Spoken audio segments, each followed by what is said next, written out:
জমি নিয়ে বিবাদের জেরে কুপিয়ে খুন এক ব্যক্তিকে, আহত দুজন। ঘটনাটি ঘটেছে মালদা চাঁচলের খেমপুর পঞ্চায়েতে কাঁঠালপাড়া গ্রামে।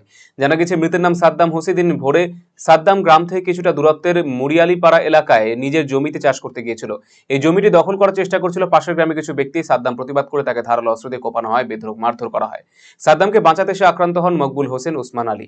তড়িঘড়ি তিনজনকে মালদা মেডিকেল কলেজ হাসপাতালে আনা হয়। চিকিৎসা চলাকালীন অবস্থায় সেখানে মৃত্যু হয় সাদ্দাম হোসেনের। বাকি দুজনকে মালদা একটি বেসরকারি হাসপাতালে ভর্তি করা হয়েছে। অভিযোগের পরিপ্রেক্ষিতে গোটা ঘটনা তদন্তে নেমেছে চাঁচল থানা পুলিশ। জমি নিয়ে বিবাদ, তারপরে জমিতে গেছিল আর এরা 2-3 জন গেছিল, ওরা অনেকজন এসেছিল, এসে একে একা ধরে অনেকজন মিলে মেরেছে। কয়জন আহত হয়েছেন? আহত হয়েছে 3 জন, আর মারা একজন মৃত, 2 জন ভর্তি আছে কোথায় ভর্তি আছেন? অ্যাপোলোতে। কতটা জমি নিয়ে গন্ডগোল? জমি 2 বিঘার মতো। মানে জমিটা কাদের ছিল? জমিটা এদেরই, সাদ্দামে। আর কারা দখল? ওরা দখল করে নিয়েছিল, এরা আবার গিয়ে ওখান থেকে আবার ওরা এসে এদেরকে মেরে ভাগিয়ে দিয়েছে, জমি থেকে মারা গেছে। ওই যে যারা মেরেছে তাদের বাড়ি কোথায়? একই গ্রামে? একই গ্রামে না, পাশের গ্রামে।